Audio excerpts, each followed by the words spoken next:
నేను కృతజ్ఞత చూపించినట్టు అవుతుంది. సో వాళ్ళ కోసం ఈ 2 మాటలు మాట్లాడుతున్నాం. సో పవన్ కళ్యాణ్ గారు పిఠాపురంలో మమ్మల్ని పనిచేయమన్నారు.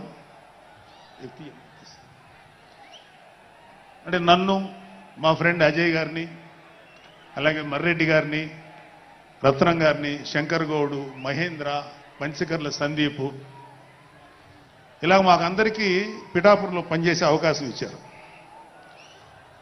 మేము పని మొదలెట్టిన తర్వాత మాకు అర్థమైంది ఏంటంటే,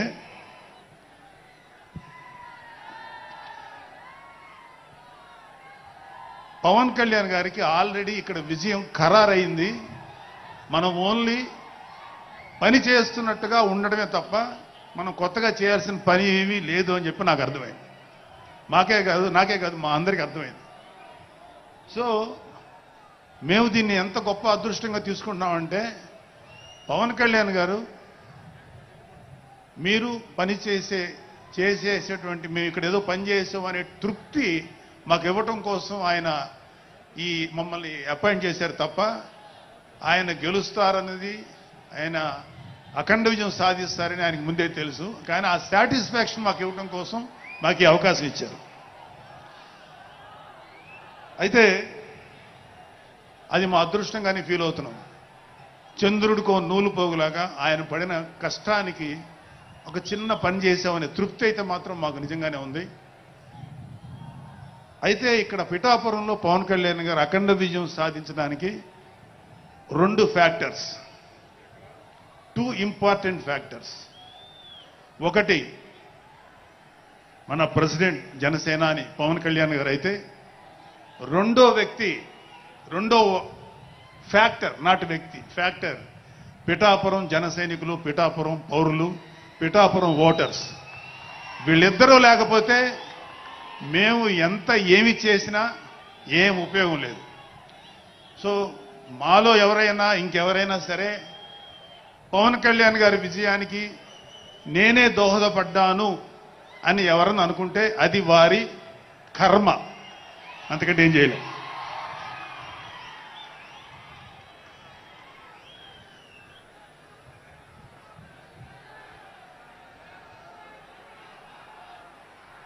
సో ఇక్కడ మన ప్రెసిడెంట్ పవన్ కళ్యాణ్ గారికి ఆయన గురించి చెప్పడానికి ఒక ఇంపార్టెంట్ విషయం చెప్పాలి.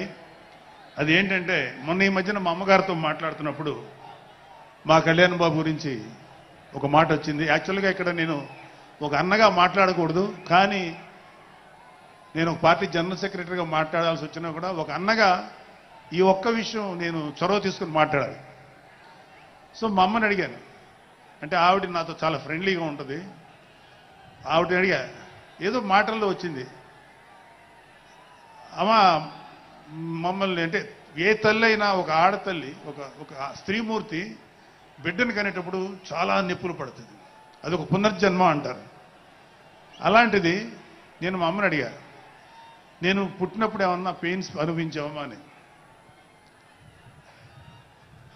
మా అమ్మ అంది, నువ్వు పుట్టినప్పుడు నేను అనుభవించిన పెయిన్స్ భూమి మీద ఆడది అనుభవించలేదు, అంత కష్టం పెట్టేవాడు.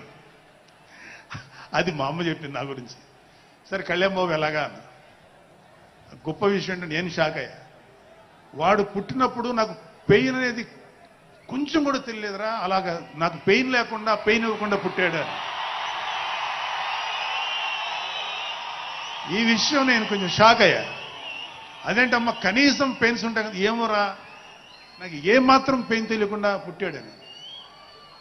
సో నేను ఏమంటానంటే, పుట్టేటప్పుడు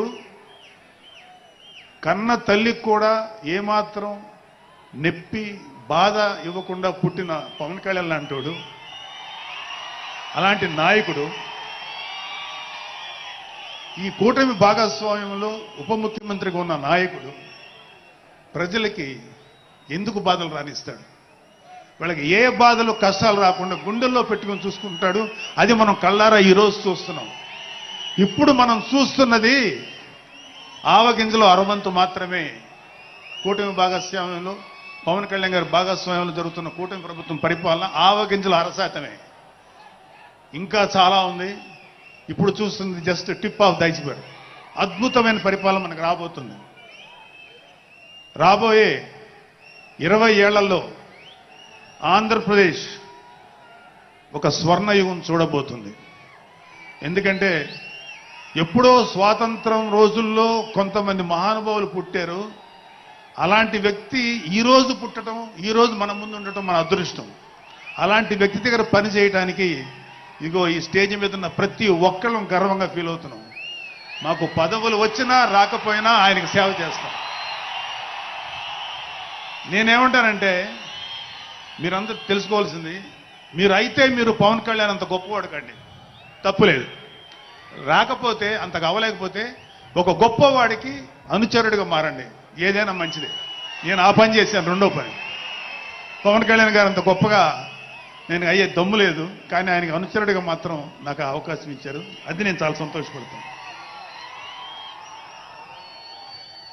ఎందుకంటే ఇవాళ కళ్యాణ్ బాబు లాంటి వ్యక్తి, ఇక్కడ ఉన్నటువంటి మా నాయకులు ఎవరైనా సరే, మేము చూస్తున్నది కేవలం ఒక జనరేషన్ కాదు, రాబోయే 3-4 జనరేషన్స్. అంటే మీరు, మీ పిల్లలు, మీ గ్రాండ్ చిల్డ్రన్ ఎంత మంచి ప్రపంచాన్ని చూడాలి, ఎంత మంచి జీవితాన్ని చూడాలి, ఎంత చక్కటి అవకాశాలు రావాలి అనేటువంటి ఆలోచనతోటే ముందుకెళ్తున్నాం. ఖచ్చితంగా రాబోయే 20 ఏళ్లలో ఇది జరిగి తీరుతుంది.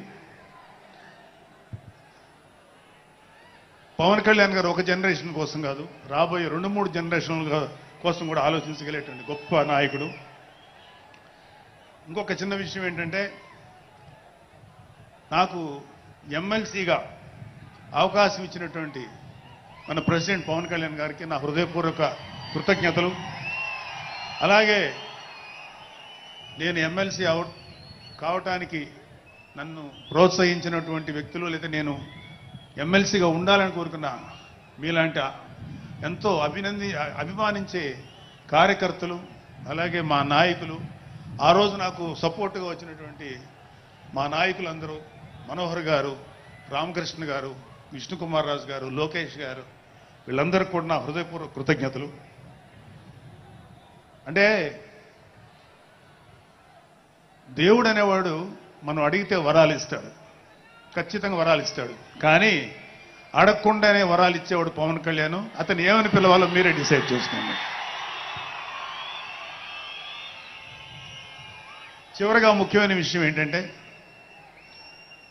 జనసేనకి ప్రాణవాయువు లాంటి వాళ్ళు కార్యకర్తలు, వీర మహిళలు, జన సైనికులు, అభిమానులు.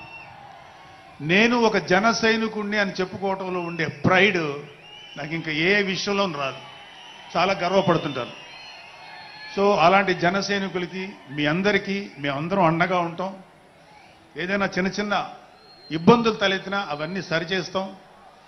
ఇంకొక విషయం ఏంటంటే, జనసేన పార్టీ ఒక్కటే మీరు ఒక కార్యకర్త స్థాయి నుంచి